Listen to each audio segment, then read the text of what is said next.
সেখানে আমি বলেছিলাম যে ইন্ডিয়ার কোনো প্রয়োজন নাই, আর চার্টারে কিচ্ছু নাই যে সার্ক হতে পারবে না যদি একজন মেম্বার যদি না আসে। এইটা ওদের একটা রেজলিউশন আছে যে যদি কেউ না যায়, বাট চার্টারে এরকম কিছু নাই। আমার প্রবলেমটা হচ্ছে এইখানে যে হাউ উই স্ট্র্যাটেজিক্যালি চেকমেট ইন্ডিয়াকে চেকমেট আমরা কিভাবে করি যেন ওরা আমাদের এখানে ঢুকে কোনো শয়তানি বা বদমাশি না করতে পারে। এইটা হলো একটা ইম্পর্টেন্ট জিনিস। তখন তো বাংলাদেশ বলেছে that he will handle Bangladesh. তো এখন মুশকিল যেটা হচ্ছে যে বাংলাদেশ শুধু না, আপনার ইন্ডিয়ার সাথে কিন্তু কারোরই সম্পর্ক ভালো না। মনে করি যে প্রবলেমটা হয়েছে শেখ হাসিনা মংলা পোর্ট যেটা আছে, সে মংলা পোর্টটা সে ইন্ডিয়াকে দিয়েছিল, এবং এখন ইউনূস সাহেব এটা দিয়েছেন চাইনাকে ঠিকঠাক করার জন্য। এখন ওদের সমস্যা বলছি, ইন্ডিয়ার সমস্যাটা হচ্ছে because Mongla port is very close to the Calcutta port, strategically ওইখানে ওদের একটা প্রবলেম হচ্ছে, এই জন্য তারা চায় না যে চায়না ওইখানে এটার মধ্যে।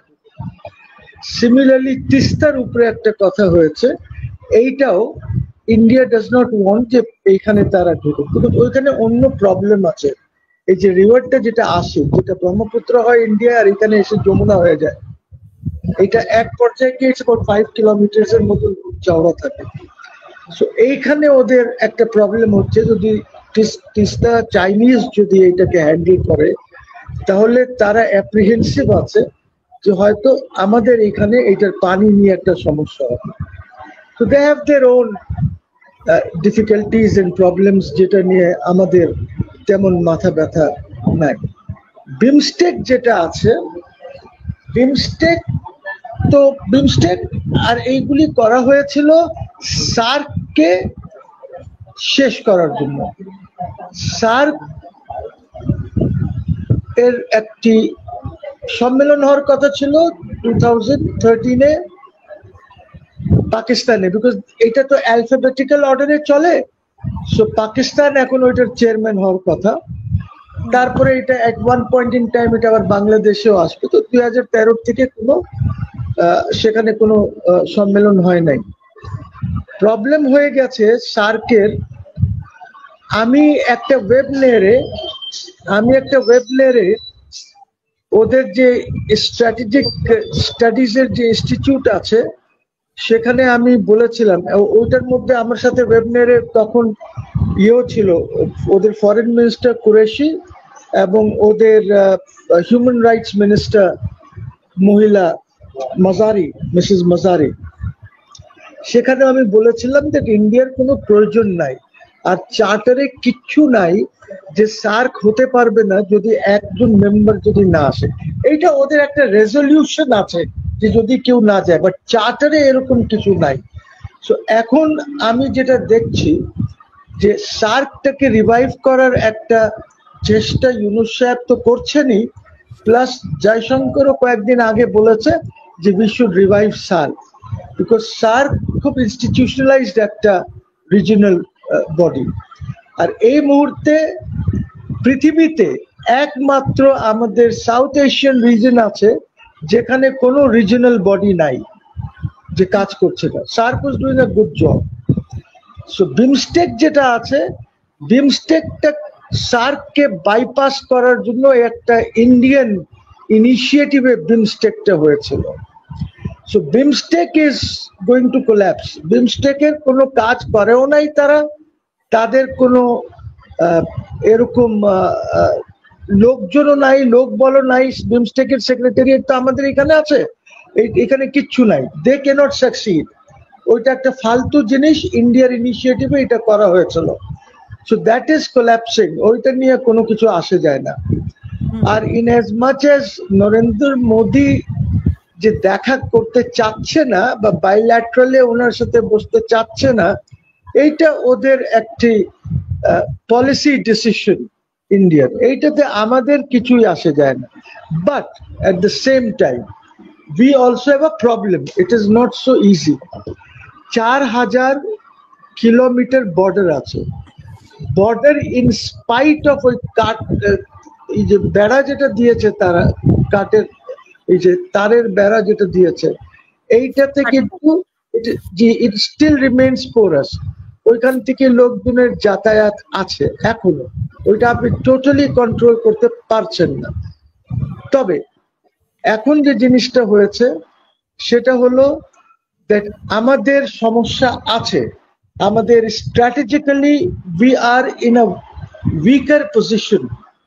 ওরা যদি এই উইকার পজিশনটা হয়েছে এই কারণে যে ফেনী নদীর উপরে যে ব্রিজটা বানানো হয়েছে, which links India and Bangladesh, আগরতলাকে আর আমাদের এটাকে ওই যে রামগড়ের যে লিঙ্ক করে, এই লিঙ্ক করাতে আমাদের একটা স্ট্র্যাটেজিক দুর্বলতা হয়ে গেছে। এই ব্রিজটা যদি না থাকতো তাহলে এই দুর্বলতাটা হতো না, because it will not take much time to cut Chittagong off. বুঝছেন, after all India is a mid power, it's not a huge power, it's not a big power. China is a big power, India is a mid power. Militarily India is not a big power, it's a medium power. So আমার প্রবলেমটা হচ্ছে এইখানে that how we strategically checkmate ইন্ডিয়াকে checkmate আমরা কিভাবে করি যেন ওরা আমাদের এখানে ঢুকে কোনো শয়তানি বা বদমাশি না করতে পারে। এইটা হলো একটা ইম্পর্টেন্ট জিনিস। তো মেয়ারলি যে আমরা ভালো পজিশনে থাকি বা খারাপ পজিশনে থাকি, আমাদের কিছু কিছু উইকনেসেস আছে। এখন এই উইকনেসটাকে, দুর্বলতাটাকে ঠিক করার জন্য আমাদের যেটা স্ট্র্যাটেজিক পজিশন, আমাদেরকে পৃথিবীর যে বড় পাওয়ার্স গুলি আছে ওদের সাথে আমাদের একটা স্ট্র্যাটেজিক মিটিং বলেন বা এইগুলি করা দরকার। চায়নার সাথে তো আমাদের হচ্ছে, বাট এইখানে যে জিনিসটা হয় নাই সেটা হলো যে can we take it to another level. চায়নার সাথে, রাশিয়ার সাথে আমাদের বৈঠক করা একান্ত প্রয়োজন, because this are big powers. তো এদের সাথে যদি আমরা বৈঠক করে আমাদেরকে ইন্ডিয়ার উপরে একটা চাপ সৃষ্টি করে রাখতে হবে যেন ইন্ডিয়া কোনো দুষ্টামি না করে আমাদের ওই জায়গায়। আর একটা জিনিস যে সবচেয়ে মস্ত বড় প্রবলেম হচ্ছে, এই government is a government which is failing or which is failed. কেন আমি বলি, দেখেন আজকে কতদিন হয়ে গেল, জুলাই অগস্টের পরে আজ পর্যন্ত এই গভর্নমেন্ট যে এগ্রিমেন্টস আর এমওইউস হয়েছে ইন্ডিয়ার সাথে, এইগুলি কিন্তু রিলিজ করে নাই। এদের এখন কি প্রবলেম আছে টু রিলিজ দিস ডকুমেন্টস? পাবলিককে তো জানা দরকার যে কি ধরনের আমরা এগ্রিমেন্টস করেছি ইন্ডিয়ার সাথে।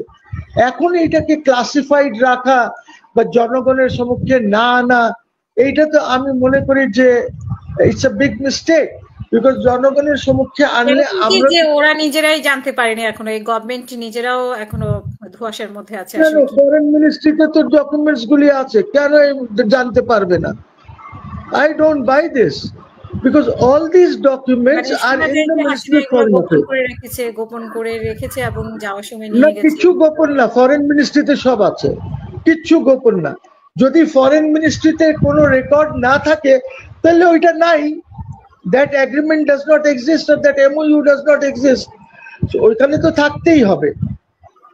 তো আমার কথা যেটা হচ্ছে that আমাদেরকে খুব ধীরে সুস্থে আমাদের ডিপ্লোম্যাটিক এফর্টটা অনেক বাড়াতে হবে টু কন্টেন ইন্ডিয়াকে কন্টেন করার জন্য ডিপ্লোম্যাটিক এফর্টস গুলি আমাদের অনেক বাড়াতে হবে। Because you have to remember something, that Trump government, this administration will not support Yunus and his government.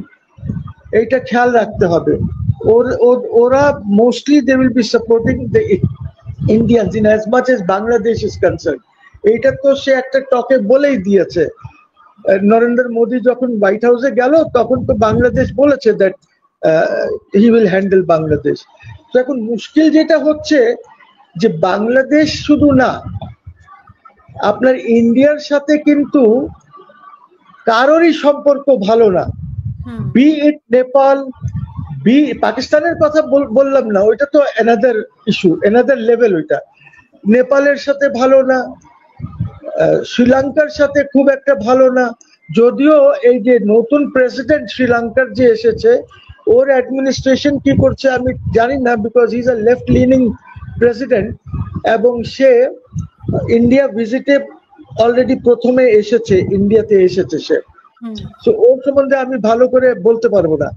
কিন্তু Bhutan is not very happy with them, Maldives is not happy.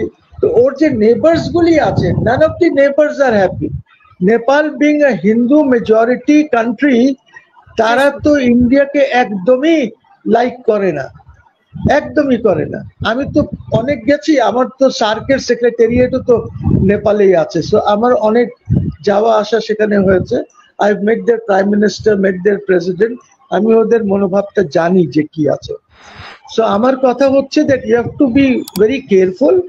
আমাদের স্পেশালি আমাদের যে পলিটিশিয়ানসরা আছেন বা এরা আছেন, এদেরকে বোধহয় খুব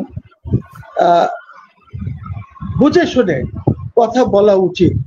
এবং আমার মনে হয় ইন্ডিয়ার ব্যাপারে কোনো কথা বলতে গেলে they should first speak to the foreign office, যে অ্যাকচুয়াল সিচুয়েশনটা কি আছে অন আ ডিপ্লোম্যাটিক লেভেল, তারপরে বলা উচিত।